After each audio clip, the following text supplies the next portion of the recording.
ఇంకో పక్క రాజానగరం జక్కంపూడి రాజా blade batch leader. ఎక్కడ బ్లేడ్ బ్యాచ్ ఉన్నా ఆయన ఉంటాడు అక్కడ. ఆయన పెద్ద నాయకుడు. పేదల ఇళ్ల స్థలాల్లో 5 లక్షల భూమి 45 లక్షల రూపాయలు రిజిస్టర్ చేస్తాడు. 5 లక్షలకు కొంటాడు, 45 లక్షలకు అమ్మతాడు. గొప్ప నాయకుడు. నామవారం, కొత్త తుంగపాడు, మునగాళ్ళ కొండలు కూడా కరిగిపోతున్నాయి. మహాగణుడు. ఆయన ఏమీ చేయలేడు. ఆయన భోజనమే ఇసుక, లేకుంటే గ్రావెలు. ఇలాంటి నాయకులు ఇక్కడ ఉన్నారు. నిడదవల్లో ఒక ఆయన ఉన్నాడు, శ్రీనివాసులు నాయుడు. రియల్ ఎస్టేట్ వ్యాపారం, వసూళ్లన్నీ ఆయనవే. బకాసుల మాదిరిగా మట్టి ఇసుక మొత్తం పోంచేస్తున్నాడు. ఆయన ఒక పెద్ద నాయకుడు. పక్కనే కొవ్వూరులో ఒక మంత్రి ఉంది. పాపం ఇప్పుడు ఆ మంత్రిని కొవ్వూరు నుంచి ఒక పుష్ ఇచ్చి గోపాలపురానికి తరివేశారు. ఆవిడ పంగిడి కుమారదేవంలో ఇసుక, మట్టి, ఎర్రమట్టి అంతా ఆవిడ మొనోపలి.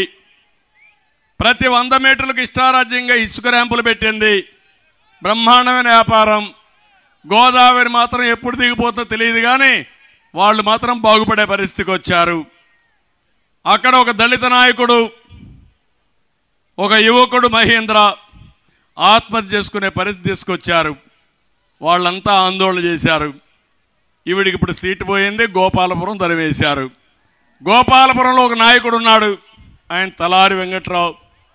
గ్రూప్ తగాదాల్లో సొంత పార్టీ కార్యకర్తలనే బలి తీసుకున్నాడు. గ్రామస్తులు కూడా తిరుగుబాటు చేశారు. ఆయన చూస్తే ఇప్పుడు ఆయన సీటు కూడా పోయి ఇప్పుడు నేరుగా ఆయన కొవ్వూరుకి, ఈవిడ గోపాలపురానికి స్వాపింగ్ పెట్టారు. ఇక్కడ చెత్త అక్కడ బంగారం, అక్కడ చెత్త ఇక్కడ బంగారం. మీరు నమ్మాలి కదా. అదే కణికట్టు అంటారు. ఒకప్పుడు నేను చూసేవాడిని చిన్నప్పుడు. ఊర్లోకి వచ్చేవాడు, ఇప్పుడే చూస్తా ఉండంటాడు.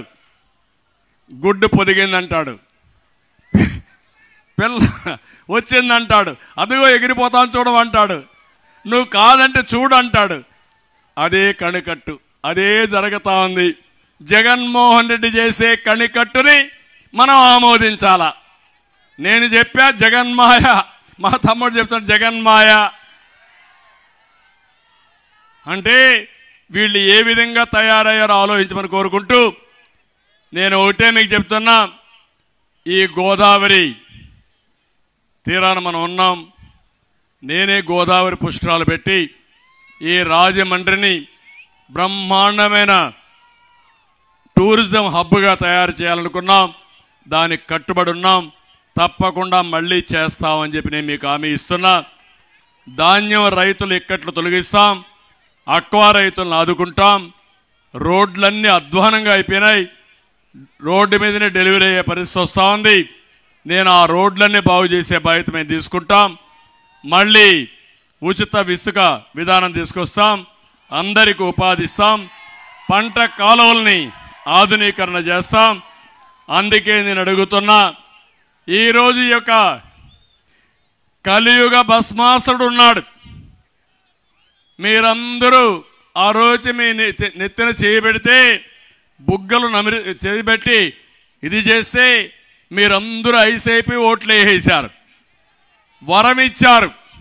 బోలా శంకరుడు మారిగా ఓట్లన్నీ మీరేసి వరం ఇచ్చి ఈరోజు కలియుగ భస్మాసురుని తయారు చేశారు.